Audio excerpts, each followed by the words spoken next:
vas commenter avec moi ce combat, cette opposition. Êtes-vous prêts pour le bruit?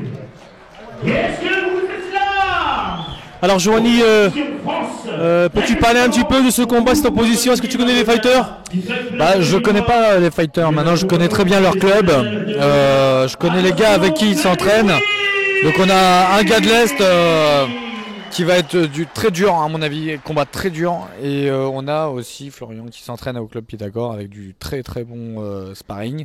Je pense que ça va être un combat très intéressant. Il va y avoir à mon avis de la frappe forte d'un côté, du côté de l'Est, et un côté plus technique côté Florian. C'est le seul combat professionnel ici à Salle de Jade. Oui, tout à fait, c'est le seul combat ce soir professionnel. Du coup, explique-nous un petit peu c'est quoi le fighting, plutôt le grappling fight.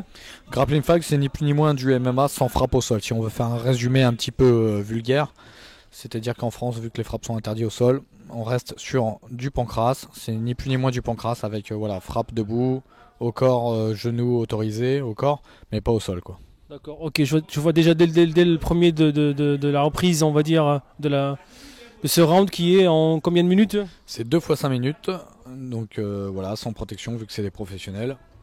Bon, ça s'analyse beaucoup pour le moment.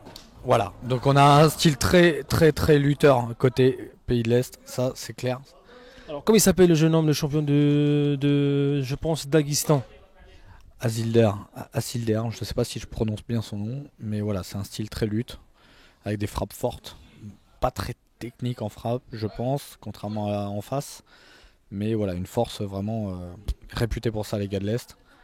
À voir, Florian, je pense qu'il va avoir plutôt... il a l'air calme, il va travailler beaucoup de technique. Donc à voir par rapport... si la technique paye par rapport à la force, ça va être intéressant à voir. On repart debout. Le juge arbitre qui stoppe la lutte là. Voilà, parce que ça ne travaille pas assez au sol, donc ça repart debout à chaque fois. Donc ça s'observe pour le moment, hein. On a dit 2 fois 5 minutes, donc... Une morphologie différente entre les deux combattants. Ouais, ça reste des gens très secs, très affûtés. Voilà, on voit qu'il y a quand même quelqu'un qui est bien plus... plus d'allonge, plus grand. Ça frappe fort, des deux côtés, pour le moment, ça s'observe, hein, ça reste en observation. Ça frappe fort quand même, malgré une observation. Maintenant, je pense que d'ici... 1 minute, ça va commencer à vraiment être intéressant. C'est des combattants qui sont habitués à des combats professionnels, donc ça va pas aller faire n'importe quoi dès le début, quoi. Ils boxent dans la cage aussi, à la cage aussi, les deux? Oui, hein, les deux ont une bonne expérience du MMA, du pancrace, de la lutte aussi. Donc vraiment des combattants très complets, quoi. Ouais, ça y est là, maintenant on va commencer à avoir des coups qui vont cogner fort, toucher le mental. Ça travaille pas trop au sol, je suis étonné par rapport aux gars de l'Est. Peut-être aussi le boxeur, le fighter français, Lévite. Ouais, des très beaux coups de genoux. Oui, des bons coups de genoux, ça rentre bien. Ça se touche des deux côtés pour le moment, c'est assez serré quand même, hein. Il n'y a pas vraiment de domination de l'un ou l'autre. Je pense que le combattant français Florian s'attend à la lutte du gars de l'Est. Je pense que Asilder va chercher plutôt le sol au deuxième round. Peut-être pas au début, mais... ça va y venir, voilà, il cherche le sol, voilà, typique des combattants de l'Est, ça c'est typique des combattants de l'Est. Ça va chercher le sol au bout d'un moment. Il reste calme, Florian, c'est bien. De toute manière, il a des entraîneurs très affûtés, on connaît très bien le club Pythagore, je le connais très bien, donc je sais que c'est pas le genre de personne qui se déplace pour rien. Ça s'observe encore, hein, ça cogne fort, mais tout en observation. Jambes un peu hautes, hein. J'ai l'impression qu'il est plus grand, le boxeur Daghestanais. Asilder est plus grand, ouais. Il a une bonne tête de plus que Florian. Mais pour le moment, Florian arrive à toucher quand même, malgré tout, malgré qu'il soit plus petit. Donc je pense que Florian est peut-être un petit peu mieux debout qu'en lutte pure, mais je pense qu'il cache son jeu quand même, parce qu'il a l'air très technique en sol. À voir, je pense que le deuxième round nous dira plus sur vraiment les techniques. Voilà, on voit le style très très très lutte, typique pays de l'Est, comme je disais tout à l'heure. Vu l'intensité du combat, à mon avis, la prochaine fois il faut un ring absolument Oui, tout à fait, c'est prévu. Hein. On va l'année prochaine, si on recrée l'événement, je pense que ça se fera. Il y aura un ring qui sera mis en place avec quelques modifications qui seront apportées. Pour éviter que les boxeurs ne chutent du ring. Exactement, voilà, pour éviter que les boxeurs chutent, malgré que le ring, voilà, c'est aussi pour ça qu'il y a les cages en MMA. Les gens pensent que ça fait très combat de coq, mais c'est aussi pour une sécurité des combattants avant tout. D'accord, ok, je savais pas. Bah, du coup, c'est une bonne information, une belle pour sensibiliser, pour expliquer pourquoi il y a la cage. C'est pas pour faire style des bagarres de rue ou des sauvages, c'est plutôt pour protéger les boxeurs, les fighters plutôt, les lutteurs ou les grimpeurs ou les fighters quoi. Ouais, tout à fait. C'est vraiment qu'une question de sécurité. Alors voilà, justement, on voit Florian en train de travailler plus technique, justement, qu'Azilder. C'est ce que je pensais. Il va venir vraiment chercher un travail technique, contrairement à un style très lutte. Donc là, il va chercher une espèce de triangle ou un jujigatame. Donc là, il est arrêté parce que en fait, il vient tirer sur les cervicales. C'est absolument interdit, ouais. Donc ils vont repartir dans la position. L'arbitre va refaire partir le combat. Ça, c'est strictement interdit. Donc du coup, c'est interdit de tirer sur la cervicale en pancrace ou en MMA ou... Dans toutes les disciplines, même en MMA aujourd'hui à très haut niveau, c'est interdit. Contrairement à ce qu'on croit, le MMA n'est plus un sport dangereux comme on le croit. Il y a des règles, il y a un arbitre qui est là pour arrêter. Là, c'est ce qui se passe en pancrace à plus petit niveau, mais c'est le même principe. Ouais, il tente une guillotine. Voilà, on voit Florian vraiment qui est beaucoup plus technique au sol qu'Azilder. L'arbitre qui est vraiment vaillant, l'arbitre. En tout cas, il y a... Oui, tout à fait. Dès que ça bouge pas, l'arbitre joue très bien le jeu. Il fait repartir les gens debout. Donc c'est très bien arbitré. Hein. Pour le moment, il n'y a rien à dire. C'est très très bien.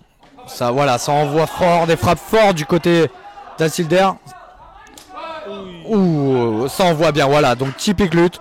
On vient amener, on bloque au sol. Mais le travail de Florian paye car il se repositionne en demi-garde et il travaille. Combat très serré pour le moment, très très serré. Fin du premier round. Fin du...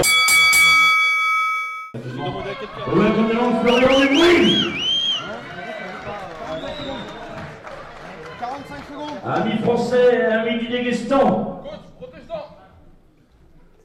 Voilà, soignons dehors. Ça va être chaud. Allez Flo. Agressif. Et c'est parti pour cette deuxième reprise, dernière, de 5 minutes également. Donc voilà, premier round très serré entre les deux combattants. On a vu Florian de team Pythagore plus technique au sol, mais en frappe ça se vaut par rapport à Azilder du club Alam. Donc là ça reste toujours très tendu, très professionnel. Ça touche du côté d'Azilder. Florian observe, il panique pas, il reste zen. Ah, il se fait toucher 2 fois quand même. Je pense qu'il devrait aller chercher le sol, il est plus technique. Il devrait pas rester debout en strike. Surtout que c'est des frappes très lourdes du côté d'Azilder. Très facile à dire vu d'à côté, mais... Il encaisse bien. C'est bien Florian. Oui, il encaisse très très bien, mais vraiment il ferait bien d'aller au sol parce que son sol, qui est bien plus technique qu'Azilder, devrait payer. Azilder amène au sol, mais il n'a pas de soumission, c'est typique un style de lutteur. Ils amènent très facilement au sol, ils ont très bonnes amenées, mais après en ce qui concerne les soumissions, c'est autre chose. Donc je pense que Florian au sol, là ils repartent, Florian dos au sol, Azilder dans la garde. Florian va travailler technique, je pense. La fatigue doit commencer à se ressentir là. On attend le deuxième round. Ça bloque un peu au sol. Si ça bloque, l'arbitre va faire relever. Ce qui est le cas. Ça, on s'y attendait. Si ça bloque, c'est que la fatigue commence à arriver. Donc, on va voir comment ça se passe debout. Attention aux frappes d'Azilder qui sont quand même bien fortes, bien secs. Et aux amener au sol, ça marque des points. Voilà, c'est ça. Azilder commence à être fatigué, donc je pense qu'il va vouloir chercher juste à amener au sol pour marquer le plus de points possible. Florian, il devrait chercher direct le sol. Et bon, je pense qu'il a été calmé avec 2-3 frappes quand même violentes. Mais il en a mis aussi, donc il a un très bon debout aussi. La fatigue arrive là, donc il reste 3 minutes de combat. Tout va se jouer là, je pense. L'arbitre arrête le duel. Ouais, arrêt d'arbitre. Il demande à se relever. Sûrement une pénalité où j'avoue que je n'ai pas vu. Ouais, il recule par rapport en fait à l'air de... Il avait un pied dehors, ok. Ouais, voilà, c'est ça en fait. Il sort de l'air de combat donc plusieurs fois, donc du coup il va prendre un avertissement. Ouais, d'accord, voilà. Donc c'est ça, c'est bien parce qu'il y a un pied dehors et il attaque alors qu'il est sorti théoriquement de l'air de combat. Voilà, ça va être, c'est reparti là. Il reste 3 minutes à peu près pour la fin de cette opposition. Ouais, tout à fait, 3 minutes. On les applaudit. Voilà.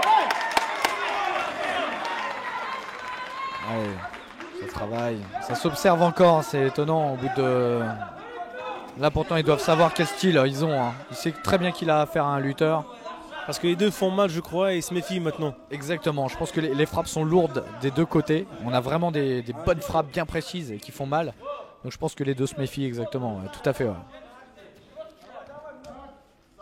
Déclenche. Voilà, bam, ça part. Bonne esquive, c'était chaud. Voilà, encore à la tête. On voit vraiment le côté Pays de l'Est, je les connais bien. C'est vraiment des frappes lourdes, violentes et des bonnes amenées au sol violentes. Ce qui vient de se passer là. Il varie l'attaque. Hein. Ouais, tout à fait, ils ont un panel d'attaques qui sont assez impressionnantes. Ils sortent de l'air de combat, ils vont repartir au milieu. Je dirais que c'est en faveur d'Azilder le combat parce qu'il amène beaucoup plus au sol que Florian. Florian, c'est dommage, il a l'air d'avoir un très très bon sol. Il n'a pas pris trop de risques jusqu'à maintenant. C'est pour ça que je pense que dommage. Ouais, je pense qu'il se méfie vraiment des frappes d'Azilder.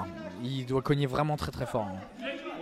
Et il variait aussi, tu vois, entre le sol, les pieds, l'eau. Exactement, donc il doit plus trop savoir où aller. Et là c'est là qu'il doit prendre le dessus. Là, il arrive à quasiment lui prendre le dos. Mais Azilder a une force impressionnante pour se relever comme ça.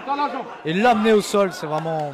Il l'a amené correctement, il n'a pas pris de risque derrière pour le chuter derrière. Non, ouais, vraiment, il fait ça vraiment propre. C'est un beau travail de lutte là qu'il y a. On voit Florian placer ses mains, mais c'est pas évident avec les mitaines. Ouais, il cherche un triangle.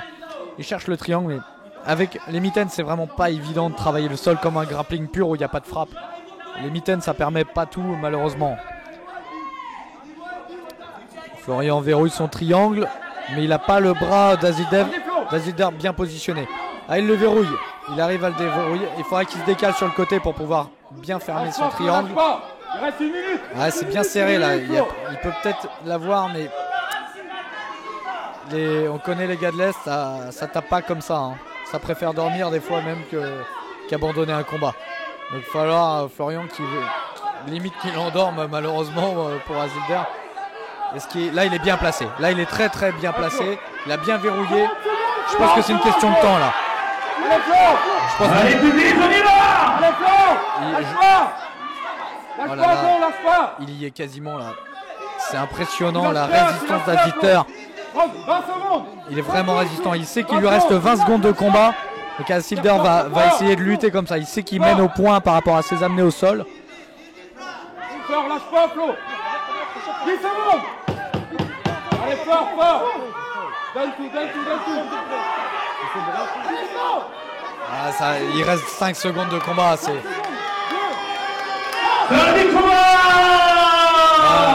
Très beau combat. Le souffle qu'il a, je sais pas ce qu'il a fait une plongée. On a play. C'est rare de voir des gens résister à des triangles qui sont verrouillés de cette qualité-là de travail au sol de Florian. Franchement, les deux sont vraiment exceptionnels. Hein. Il y en a un il y a eu des frappes très fortes des deux côtés. Et il y a eu de la belle technique de Florian, mais apparemment, il manquait un petit truc pour faire finaliser Azilder. Il manquait pas grand-chose. Peut-être un troisième round, ça aurait été bien. Malheureusement, je pense que... Enfin, malheureusement pour Florian, mais je pense qu'Azilder est au-dessus par rapport aux amenées au sol qu'il a faites. Je pense que c'est ce qui va départager le combat parce qu'en debout, les deux avaient des bonnes frappes précises, les deux ont touché et Azilder a quand même amené beaucoup plus souvent Florian au sol. Voilà les champions, voilà. encore les applaudir pour du gros travail. Allez, c'est pour vous ça, c'est pour vous les gars, c'est pour vous. Allez, on va faire la décision sans plus attendre.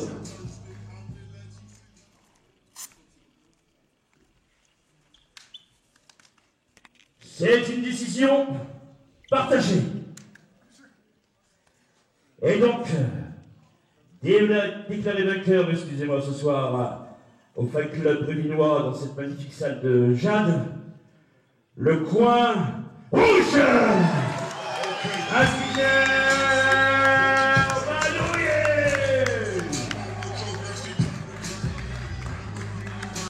Alors un combat dur, malheureusement pour Florian, on a pas réussi de gagner. Mais pour moi c'est un beau fight pour le plaisir du public et pour nous aussi qu'on a commenté ce combat. Ouais, carrément, hein, mais c'est deux clubs qui sont vraiment au top niveau. Donc là on avait vraiment deux styles quand même différents avec des frappes qui étaient quand même très dures debout. On avait un style très lutteur du côté Pays de l'Est là. Qui est typique, et ils amènent au sol violemment, avec des frappes lourdes avant. Florian avait un niveau bien plus supérieur, je pense, techniquement, mais il a un petit peu traîné à mon goût pour faire son travail technique au sol. On l'a bien vu à la fin, il avait un triangle qui était très très bien engagé. Il n'a pas finalisé, c'était une question de temps, hein, il ne manquait pas grand chose quoi. Alors, sur le fight, c'était 2 fois 5 minutes. J'ai pas l'habitude, je suis loin de démarrer, je suis habitué au 3x5 mais c'est pas une excuse. Mon adversaire a eu un game plan. Takedown, il a bien joué, la décision partagée, c'est bon, c'est normal, c'est logique. C'était difficile le combat? Oui, c'est un peu difficile. Mais on y travaille, on le fait tous et ça va passer bien. C'était quoi la stratégie au vestiaire? Certes de travailler en pied-point, plus possible, et si ça marche pas, faire la lutte. En tout cas, merci à vous pour l'invitation, merci au Club de Saint-Brévin de nous avoir invités. On continue toujours à promouvoir les sports de combat, les arts martiaux, les sports de percussion, la lutte également. On est content d'être ici à Saint-Brévin. On vous donne rendez-vous pour une prochaine émission sur Boxing Mag TV. Merci à vous, ciao.